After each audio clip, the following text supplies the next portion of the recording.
And now back to It's a Wonderful Life. George and Mary were married, and following the wedding and reception, George's old pal Ernie the cab driver drove the happy couple to the station.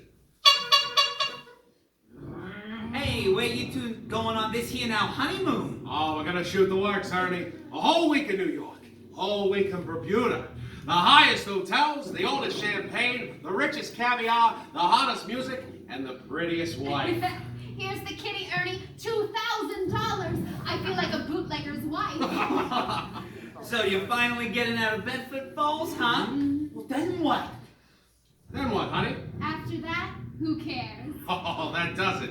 Hey, Mrs. Bailey, I haven't kissed you Hey, since... George, there's something funny going on over there. Well, look. Hey, look, it's at the bank. It looks like a run. Huh? Well, pull over a minute, Ernie. Will you, Ernie? Oh, George, let's not stop, please. Let's go straight to the station. Now, wait a minute. I better see what it is. I'll be right back. George, please, George. Now, see here. Let me in. Hey, what is this, Uncle Billy? Is it a holiday? Why are the doors locked? There's a crowd out front. Oh, this is a pickle, George. All right, now, what happened? All I know is the bank called our loan. I had to hand out all of our cash. All of it? Every last cent of it. Holy mackerel. And then I got scared, George, and I closed the doors. Look, our charter says we need to stay open until 6 o'clock or we'll lose our license. Bailey Brother Building. Get me George.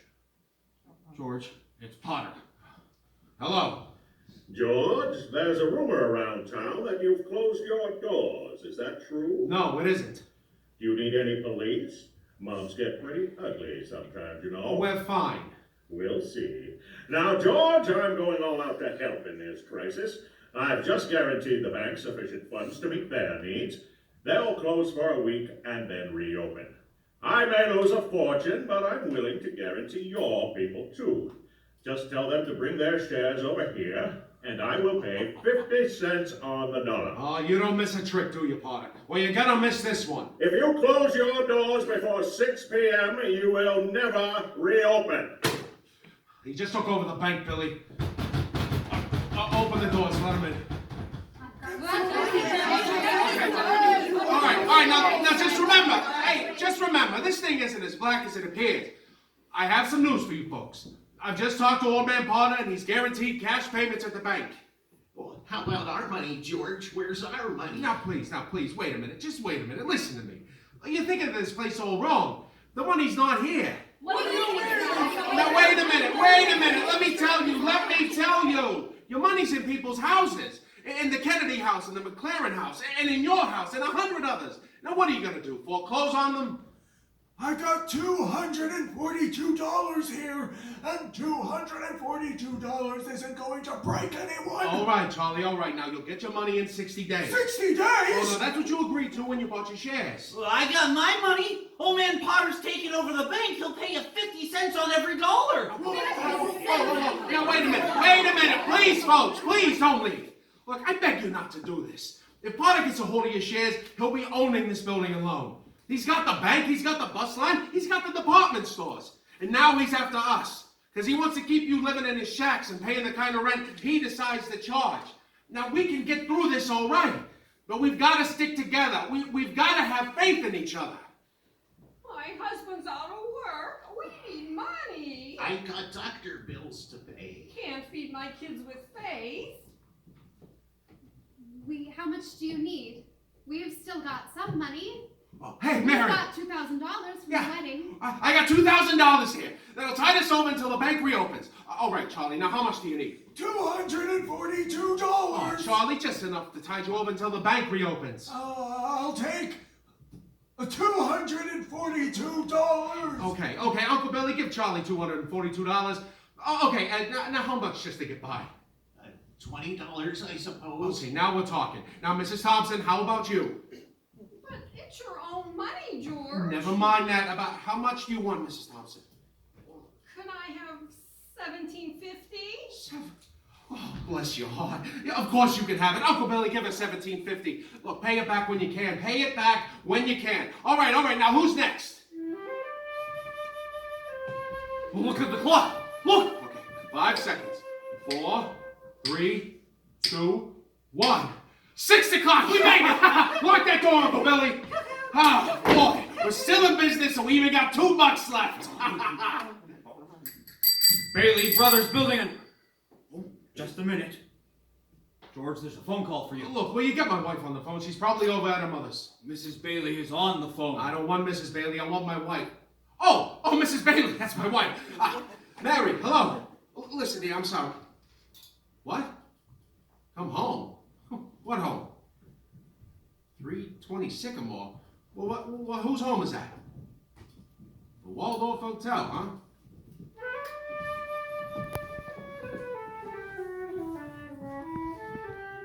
Well, that doesn't look like the Waldorf. Oh no, 320 Sycamore was the old Granville house. The one George and Mary threw rocks at and made wishes. Mary had prepared the house, including a turkey dinner, romantic decorations, and even a marriage bed. Welcome home, Mr. Bailey. Well, I'll be. Remember the night we broke the windows in this old house? This is what I wished for. Oh, darling, you're wonderful. Yes, sir, that's where they spent their honeymoon. That's where they started their lives together. Mary made the leaky old house a home while George toiled away at the building and loan office, providing houses for people like Giuseppe Martini. Hey, Martini, you renting a new house? Rent! Oh, you hear that, Mr. Bailey? I own this house. Me, Giuseppe Martini. I own my own house. No more we live like pigs in Potter's Field. We have something for you and your family, Mr. Martini. George and I bring something for all the new owners. Oh, for the Martinis. Maria, come quick. Our first housewarming gift. Bring the kids. Bread, so that this house may never know hunger. Salt, that life may always have flavor. And wine, that joy and prosperity may reign forever. Enter the Martini Castle.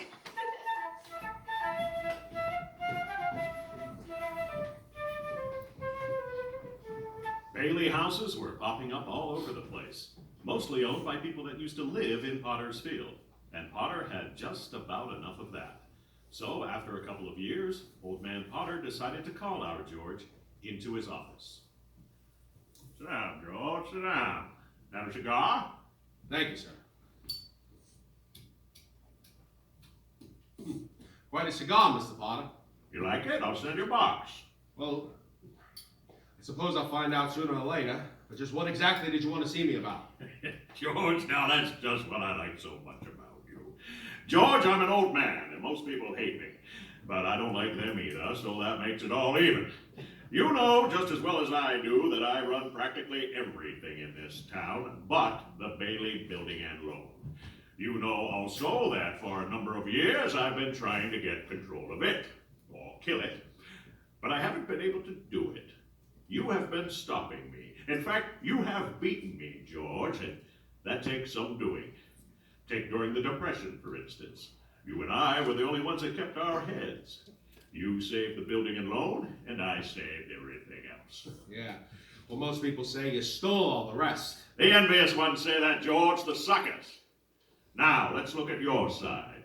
Young man, 27, 28, married, making, say, 40 a week. 45. 45. 45.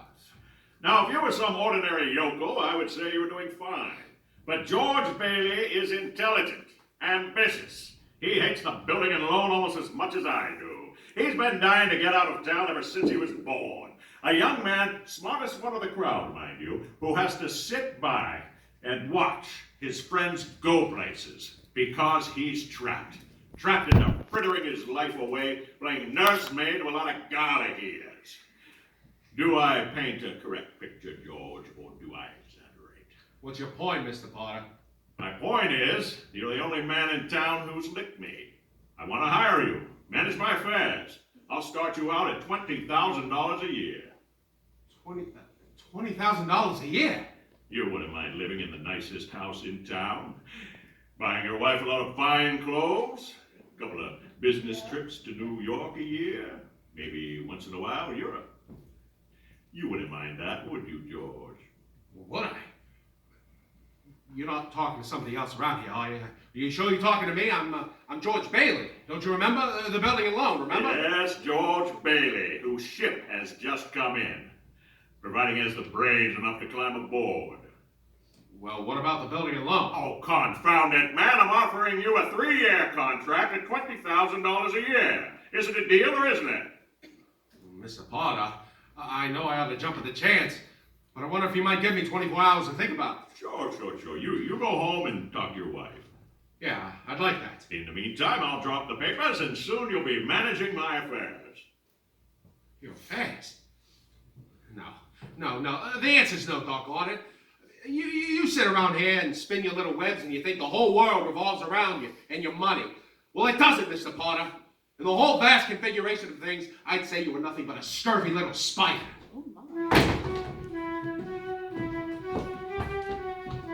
What did Mr. Potter want, George? Oh, nothing. Just talk, nothing. Oh, gee, Mary Hatch, why in the world would you ever marry a guy like me anyway? To keep from being an old maid. I was gonna go see the world. I was gonna build things. I was gonna give you the moon. What have I given you? Huh? What have I given you? Not even a new dress, not for months. You could have married Sam Wainwright, anyone else in town. I didn't want to marry anyone else in town. I want my baby to look like you. You didn't even have a honeymoon. I promised you. You're what? My baby. Mary, are you on the nest? George Bailey, lasso stork.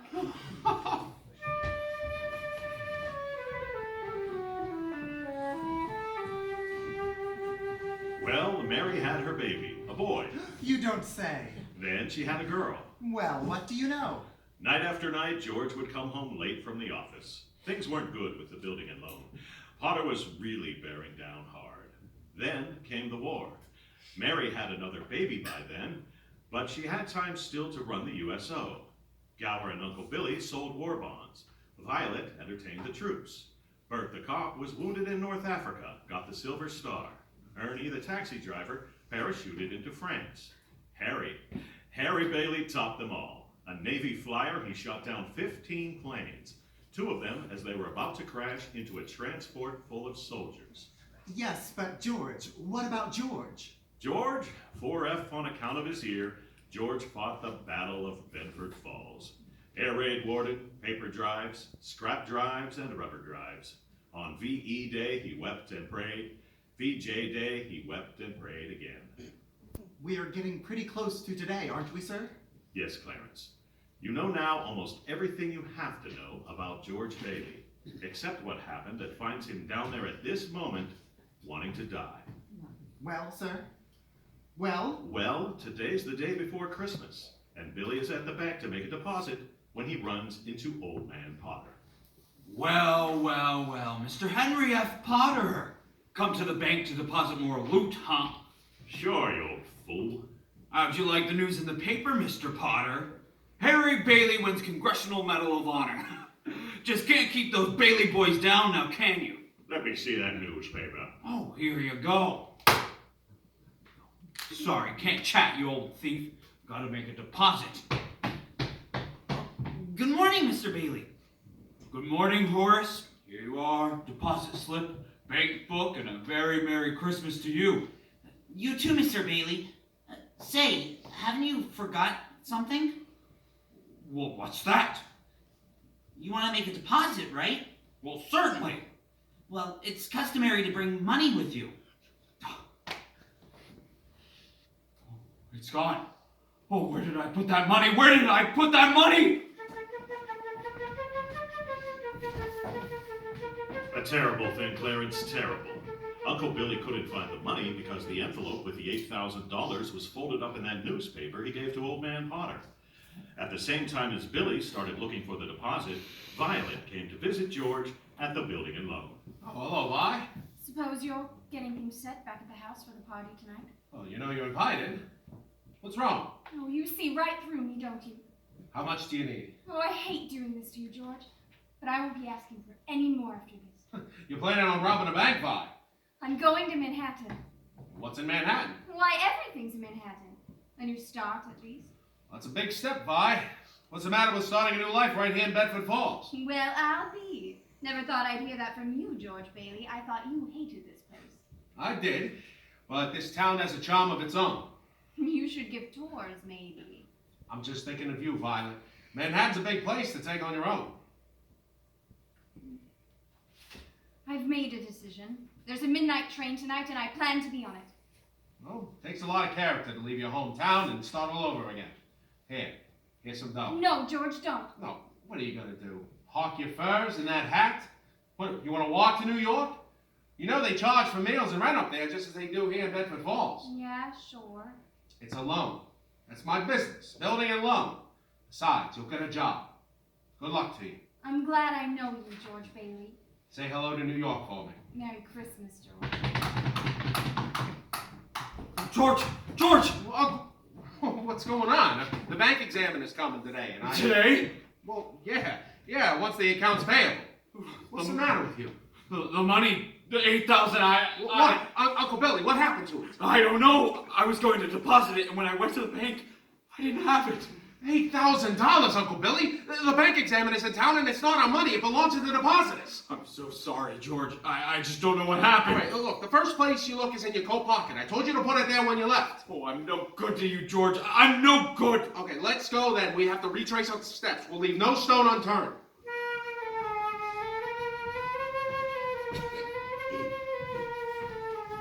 And as George and Billy went looking for the deposit, Potter had a meeting with the state bank examiner, a Miss Sadie Vance.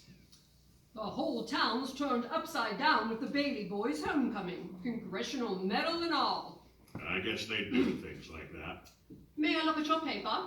Go ahead. This is a deposit from Bailey. That old fool Billy Bailey gave me that newspaper.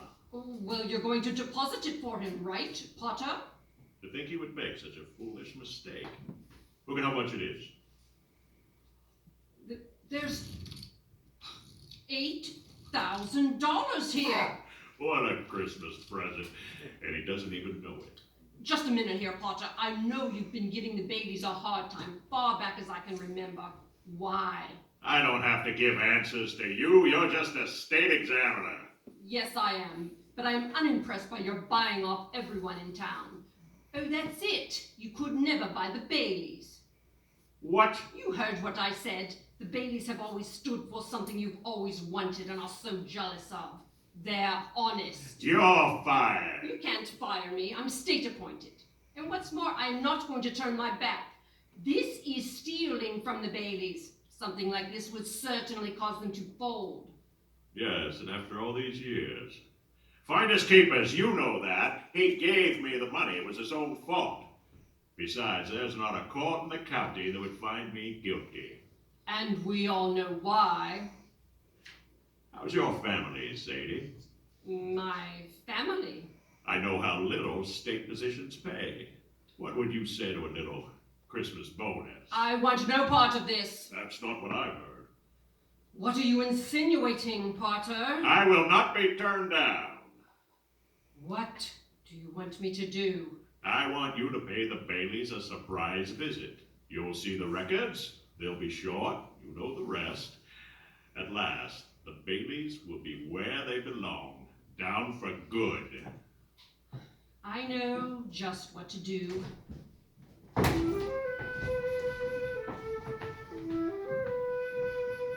Okay, and did you put the envelope in your pocket? Oh, yeah. Maybe. Oh, Uncle Billy, we gotta find that money. I'm no good to you, George.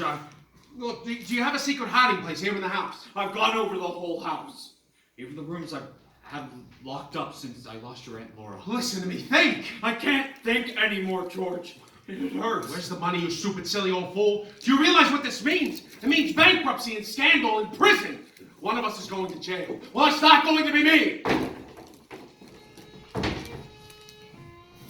Hello, darling. Hello, Daddy. Daddy, did you bring the wreath? What wreath? The Merry Christmas wreath for the window. I left it at the office. Is it snowing? Yeah, it just started. Where's your coat and hat? Left them at the office. What's the matter? Nothing's the matter. Everything's all right. Isn't it wonderful about Harry?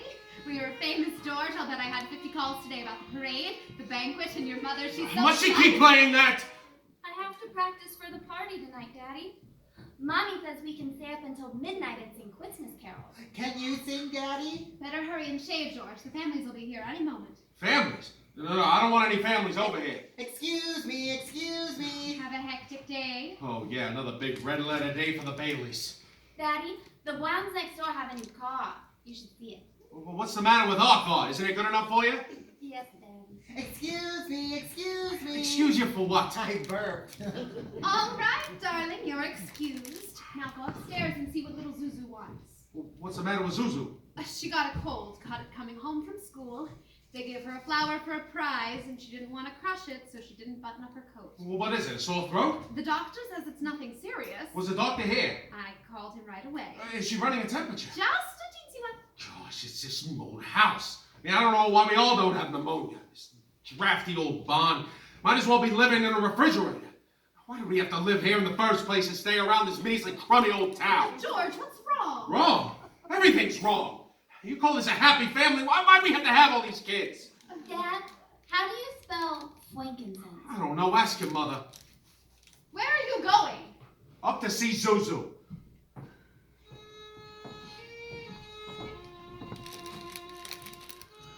Hi, Daddy. Well, what happened to you? I want a flower. Hey, where do you think you're going? Want to give flower a drink? Here, give Daddy the flower. I'll give it a drink. Look, Daddy, some of the petals came off. Paste it. Yeah, right. Paste it together. There. Good as new. Give the flower a drink. Now, will you do something for me? What? Will you try to get some sleep? I'm not sleepy.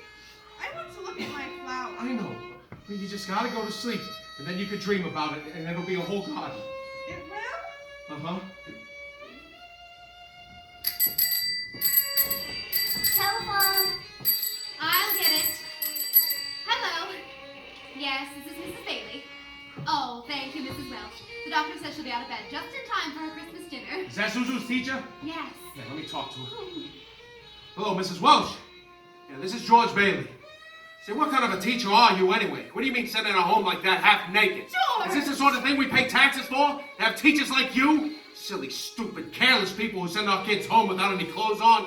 Oh, that's stupid. Hello, Mrs. Welch, I want to apologize. Hello? Hello? She hung up. Oh, I'll hang her up. Now, who do you think you are? Who is this? Hello? Oh, Mr. Welch. Okay, that's fine, Mr. Welch. Gives me a chance to tell you what I really think of your wife. George! Will you get out of this and let me handle this? Hello? Oh, you will, huh? Okay, Mr. Welch. Anytime you think you're man enough. Hello? Daddy, how do you spell hallelujah? What do you think I am, the dictionary? Janie, haven't you learned that silly tune yet? You played it over and over again. Now stop it! Stop it! George, what are you doing? Mary, I'm sorry. Janie, I'm sorry. I didn't mean... Look, you go on and practice. Pete, I owe you an apology, too. What did you want to know? Nothing, Daddy. What's the matter with everybody? Janie, go on. I told you to practice. Now go on and play. Oh, Daddy. George, why must you torture the children? Why don't you... Mary. Where's Daddy going? Bedford 247, please. Is Daddy in trouble? Yes, Pete. Shall I pray for him? Yes, Janie. Pray very hard. Me too? You too, Tommy. Hello? Uncle Billy?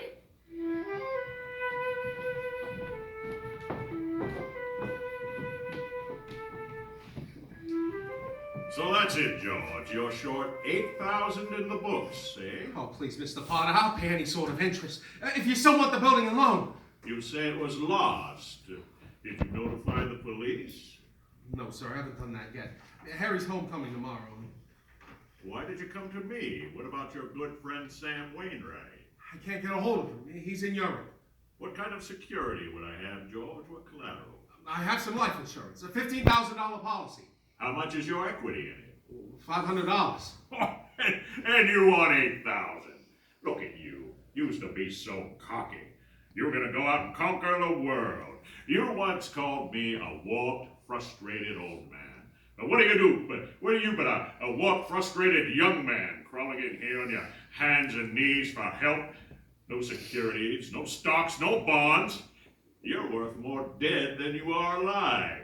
Why don't you go to the riffraff you love so much and ask them for help? Look, I'll do anything, Mr. Potter. Please, please help me. My wife and kids. You know what I'm going to do for you, George. As a stockholder of the building and loan, I'm calling the state examiner to get a warrant for your arrest. Misappropriation of funds. Manipulation. Mr. Potter, please. Malfeasance. You can't. They can't arrest me. Go on and run. You can't hide in a little town like this. Merry Christmas, George.